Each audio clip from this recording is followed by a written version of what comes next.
পুরো মধ্যপ্রাচ্য জুড়ে চলছে তৃতীয় বিশ্বযুদ্ধের উত্তেজনা। আমাদের হাতে এসেছে গুরুত্বপূর্ণ আপডেট আন্তর্জাতিক সংবাদ। শুরুতেই থাকছে মধ্যপ্রাচ্যের যুদ্ধের ছায়া, সামরিক মহড়ার আড়ালে কি যুক্তরাষ্ট্রের পরবর্তী আঘাত। এবারে জানিয়ে দিব ওমান উপসাগরে ড্রোনের ছায়াযুদ্ধ, মার্কিন নৌবহরের খুব কাছে ইরানের শাহেদ বার্তা। সব শেষে জানিয়ে দিব ইরান ঘিরে অদৃশ্য জোটের বার্তা, চীন রাশিয়ার নীরব উপস্থিতিতে মধ্যপ্রাচ্যে নতুন সংঘাতের ইঙ্গিত। এতক্ষণ শুনছিলেন হাতে থাকা আপডেট সংবাদের শিরোনাম, এবারে বিস্তারিত। তবে তার আগে অনুরোধ রইল ভিডিওটিতে একটি লাইক এবং কমেন্ট করে জানিয়ে দিন ভিডিও সম্পর্কে আপনার মূল্যবান মতামত। আরও জানিয়ে দিন ভিডিওটি কোথা থেকে দেখছেন বা কোন জেলা থেকে দেখছেন। মধ্যপ্রাচ্যে যুদ্ধের ছায়া, সামরিক মহড়ার আড়ালে কি যুক্তরাষ্ট্রের পরবর্তী আঘাত। মধ্যপ্রাচ্যে আবারও ঘনীভূত হচ্ছে যুদ্ধের আশঙ্কা। প্রশ্ন উঠছে, যুক্তরাষ্ট্র কি সত্যিই কেবল সামরিক মহড়ার মধ্যেই সীমাবদ্ধ আছে, নাকি এর আড়ালে প্রস্তুত হচ্ছে আরও বড় কোনো সামরিক অভিযানের জন্য। ইরানের উপকূলের কাছে একের পর এক মার্কিন রণতরীর উপস্থিতি, আকাশে যুদ্ধবিমানের টহল এবং সমুদ্রে টানা মহড়া গোটা অঞ্চলকে পরিণত করেছে এক অদৃশ্য যুদ্ধক্ষেত্রে। যুক্তরাষ্ট্রের বিমানবাহী রণতরী ইউএসএস আব্রাহাম লিঙ্কন এই অঞ্চলে পৌঁছানোর পর থেকেই পরিস্থিতি নাটকীয়ভাবে বদলে গেছে। পারস্য উপসাগর, আরব সাগর ও হরমুজ প্রণালীর আশপাশের আকাশে যুদ্ধবিমান উড়ছে প্রায় বিরতিহীনভাবে। এই ঘাঁটিগুলোতে বাড়ানো হয়েছে সেনা মোতায়েন, আর সমুদ্রে চলছে উচ্চমাত্রার নৌমহড়া। সামরিক এই বিশ্লেষকদের মতে এই দৃশ্য কেবল নিয়মিত মহড়ার নয়, বরং যুদ্ধের জন্য মঞ্চ প্রস্তুতির স্পষ্ট ইঙ্গিত। ইতিহাস বলছে, যুক্তরাষ্ট্র বড় কোনো সামরিক অভিযান শুরুর আগে এমনই বিস্তৃত সামরিক তৎপরতা চালায়। ভেনেজুয়েলায় সম্ভাব্য সামরিক হস্তক্ষেপের আগে যেমন কৃত্রিম শহর নির্মাণ করে প্রশিক্ষণ চালানো হয়েছিল, মধ্যপ্রাচ্যে বর্তমানে যে তৎপরতা দেখা যাচ্ছে তার সঙ্গে সেই অতীত অভিজ্ঞতার মিল খুঁজে পাচ্ছেন অনেক বিশ্লেষক। শুধু একটি রণতরীই নয়, বরং আরও মার্কিন যুদ্ধজাহাজ এই অঞ্চলের দিকে অগ্রসর হচ্ছে, যা পরিস্থিতিকে আরও জটিল করে তুলছে। প্রশ্ন উঠছে, এটি কি নিছক শক্তি প্রদর্শন, নাকি আক্রমণের আগে শেষ মুহূর্তের প্রস্তুতি। অন্যদিকে ইরানও কোনোভাবেই নীরব দর্শকের ভূমিকায় নেই। তেহরান স্পষ্ট ভাষায় জানিয়ে দিয়েছে, ইরানের বিরুদ্ধে কোনো প্রতিবেশী দেশের ভূখণ্ড ব্যবহার করে হামলা চালানো হয়, তবে সেই দেশকে সরাসরি শত্রু হিসেবে গণ্য করা হবে। এই বক্তব্যের মাধ্যমে ইরান কেবল যুক্তরাষ্ট্রকেই নয়, বরং গোটা অঞ্চলকেই সতর্ক বার্তা দিয়েছে। এর পাশাপাশি ইরান নিজের আকাশসীমা সাময়িকভাবে বন্ধ করে হরমুজ প্রণালীতে ব্যাপক সামরিক মহড়া শুরু করছে।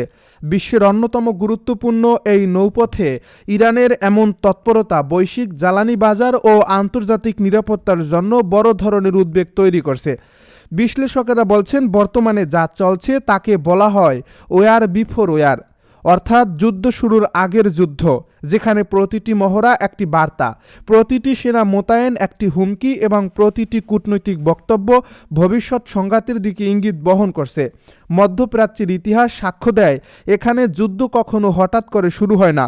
দীর্ঘ সময় ধরে চলে প্রস্তুতি, শক্তি সঞ্চয় এবং কৌশলগত অবস্থান নেওয়া। আজ সেই সব লক্ষণেই আবার স্পষ্ট হয়ে উঠছে। যুক্তরাষ্ট্র একদিকে বলছে তারা কেবল আঞ্চলিক নিরাপত্তা ও মিত্রদের সুরক্ষার জন্য মহড়া চালাচ্ছে, অন্যদিকে ইরান এটিকে সরাসরি আগ্রাসনের প্রস্তুতি হিসেবে দেখছে। এই পারস্পরিক অবিশ্বাস পরিস্থিতিকে আরও বিপজ্জনক করে তুলছে। সামান্য একটি ভুল হিসাব বা ভুল বার্তা মুহূর্তেই বড় সংঘাতে রূপ নিতে পারে বলে আশঙ্কা করছেন আন্তর্জাতিক বিশ্লেষকেরা। আঞ্চলিক দেশগুলোও পড়ছে চরম দুশ্চিন্তায়, কারণ এই সংঘাত ছড়িয়ে পড়লে তার প্রভাব সীমাবদ্ধ থাকবে না শুধু ইরান বা যুক্তরাষ্ট্রের মধ্যে। গোটা মধ্যপ্রাচ্য জুড়ে অস্থিরতা ছড়িয়ে পড়ার আশঙ্কা প্রবল। তেলের দাম থেকে শুরু করে বৈশ্বিক বাণিজ্য সবকিছুর উপর পড়তে পারে এর সরাসরি প্রভাব। তাই প্রশ্নটা এখন আরও গভীর।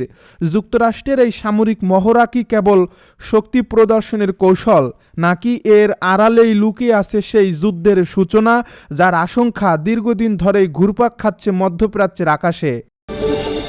ওমান উপসাগরে ড্রোনের ছায়াযুদ্ধ, মার্কিন নৌবহরের খুব কাছে ইরানের শাহেদ বার্তা। একটি ভিডিওই যেন বদলে দিয়েছে মধ্যপ্রাচ্যের উত্তেজনার ভাষা।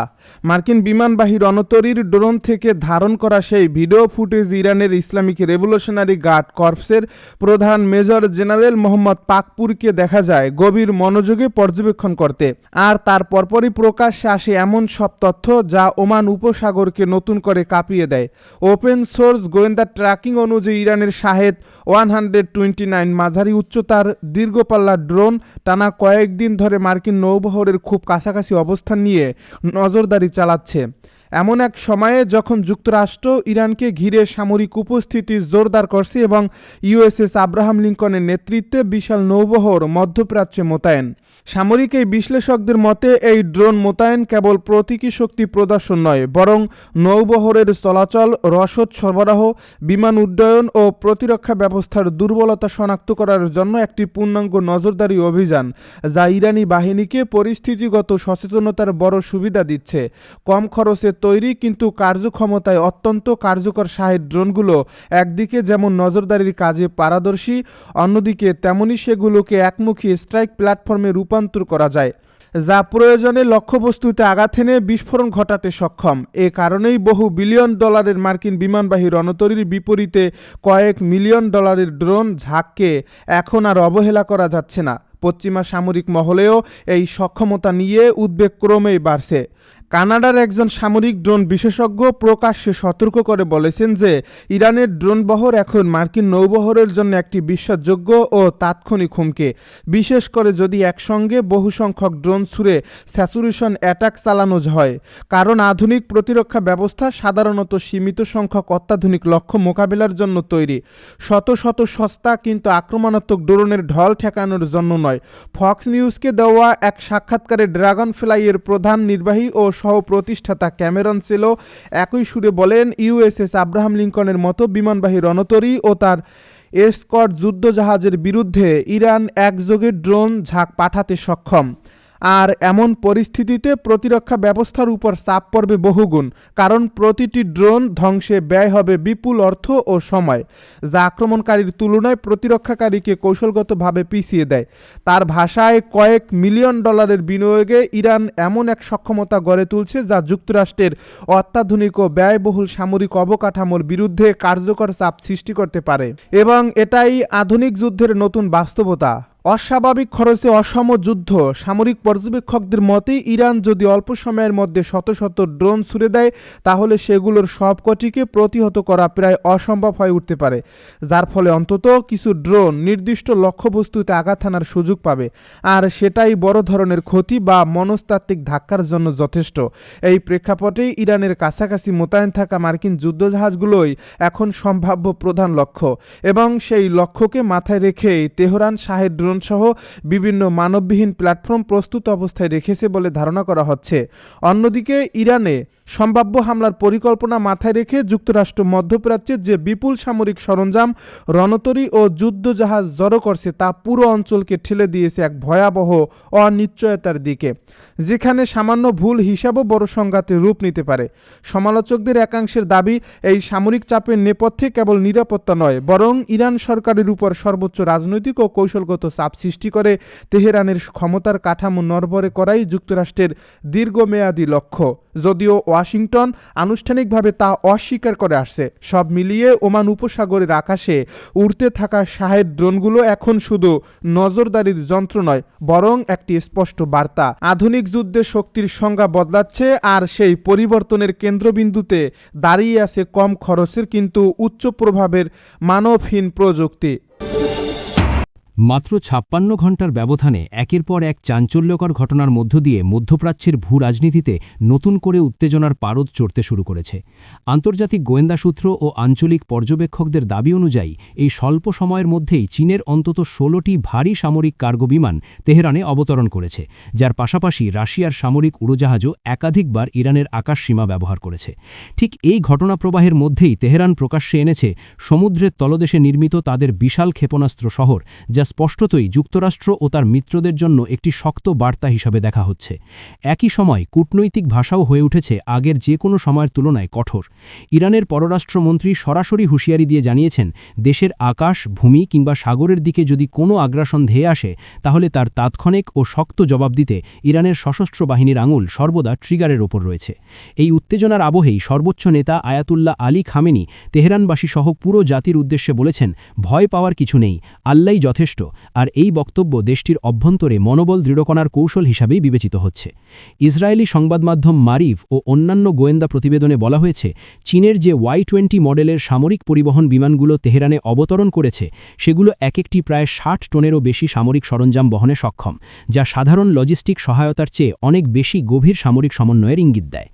একই সময় রাশিয়ার সামরিক বিমানের নিয়মিত যাতায়াতও প্রশ্ন তুলেছে, কারণ মস্কো আনুষ্ঠানিকভাবে কিছু স্বীকার না করলেও এই নীরব উপস্থিতি তেহরানের প্রতি কৌশলগত সমর্থনের বার্তার হিসাবেই বিশ্লেষকরা দেখছেন।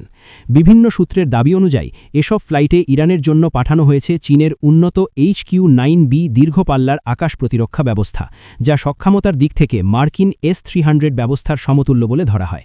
পাশাপাশি রয়েছে আধুনিক রাডার জ্যামিং প্রযুক্তি, ইলেকট্রনিক ওয়ারফেয়ার সরঞ্জাম এবং ক্ষেপণাস্ত্র উৎপাদনে ব্যবহৃত গুরুত্বপূর্ণ কাঁচামাল।